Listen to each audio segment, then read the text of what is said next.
미국 실버뉴스는 라이프트리 CBD 오일이 함께합니다.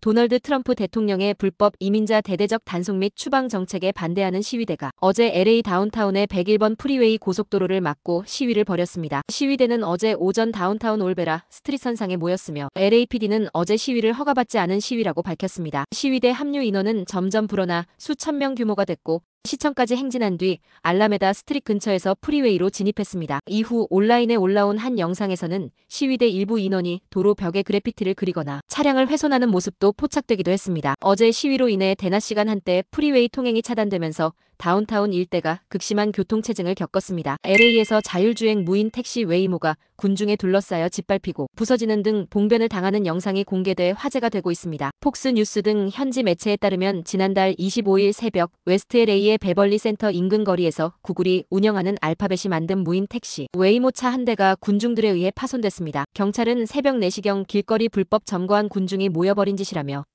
이 파손 행위로 인해 상당한 피해가 발생했다. 자율주행차에 대한 파괴와 훼손 행위가 증가하고 있는 상황이라고 전했습니다. 사건 당시 영상을 보면 대여섯 정도의 사람들이 웨이모 택시 차량 주위에 모여 있었고 한 사람은 차 지붕 위로 올라가 서 있고 다른 한 사람은 차 문을 발로 차기도 했습니다. 폭스뉴스는 다행히 차량이 파손될 당시 사람이 타고 있지는 않았던 것으로 전해졌습니다. 도널드 트럼프 대통령이 멕시코에 대한 25% 관세 부과 시행을 하루 앞두고 오늘 이를 전격적으로 한 달간 유예키로 했습니다. 트럼프 대통령은 캐나다와도 계속 협의할 예정이어서 내일부터 예정된 캐나다 관세 부과 조치에도 변화가 있을지 주목되고 있습니다. 다만 10% 관세가 예정된 중국과 관련해서는 구체적인 협의 동향은 아직 나오지 않은 상태입니다. 나아가 트럼프 대통령은 유럽연합은 물론 반도체, 철강 등 산업 부문별 관세도 예고한 바 있어 트럼프발 글로벌 관세 전쟁의 위기감은 계속 고조될 전망입니다.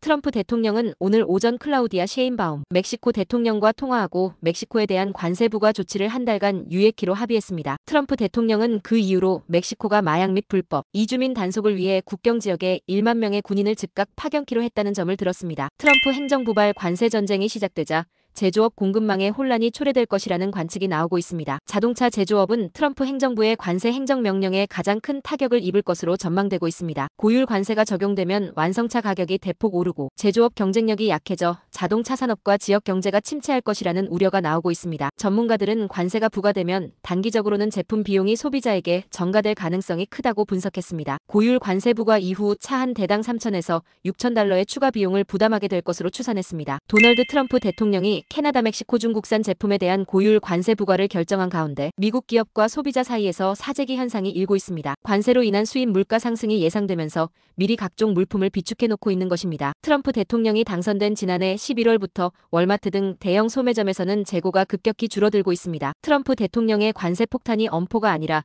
현실이 되면서 사재기에 더욱 속도가 붙고 있습니다. 유통업체 월마트, 스포츠 브랜드 컬럼비아, 전자기기, 제조업체 레노버 등 업종을 가리지 않고 많은 기업이 재고 확보에 나서고 있는 것으로 전해졌습니다. 투자은행 ING는 트럼프 행정부의 보편관세 조치로 미국 국민들이 보는 이득보다 손실이 더 클 것으로 내다봤습니다. 블룸버그 통신은 최악의 경우 미국 국민 1인당 835달러의 경제적 손실을 입을 수 있다고 보도했습니다. 한국뉴스입니다. 내란 우두머리 혐의로 재판에 넘겨진 윤석열 대통령에 대한 공소장이 공개됐습니다. 검찰은 당시 국무회의에 하자가 있다고 공소장에 명시했습니다. 윤 대통령과 김용현 전 국방장관이 비상계엄 선포 안건을 국무회의에 의안으로 제출하지 않았고 국무회의 구성원 11명이 모두 모이기 전에 소수의 국무위원들과 비공식적으로 의견을 교환한 채 비상계엄 선포에 대한 대통령의 일방적인 통보만 있었다는 겁니다. 검찰은 국무회의 규정과 달리 회의록조차 작성되지 않았다는 것도 하자의 이유로 들었습니다. 검찰은 윤 대통령이 왜 그리고 언제부터 비상계엄을 구상했는지도 공소장에 자세히 적었습니다. 검찰은 지난해 봄부터 윤 대통령이 비상대권, 비상조치 등을 언급하며 계엄을 구상했다고 의심하고 있습니다. 윤 대통령 공소장에는 지난해 3월 말부터 10월 초 사이 윤 대통령이 최소 4회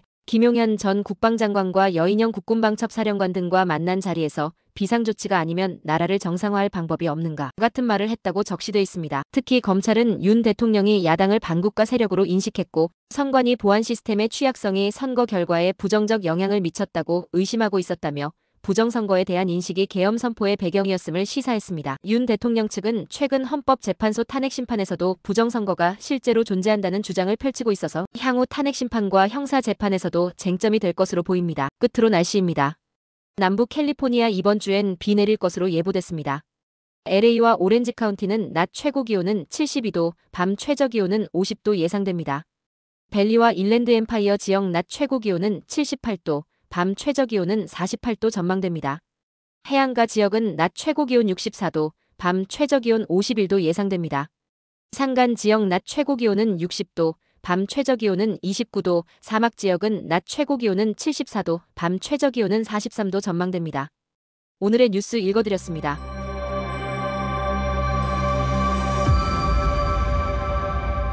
고맙습니다.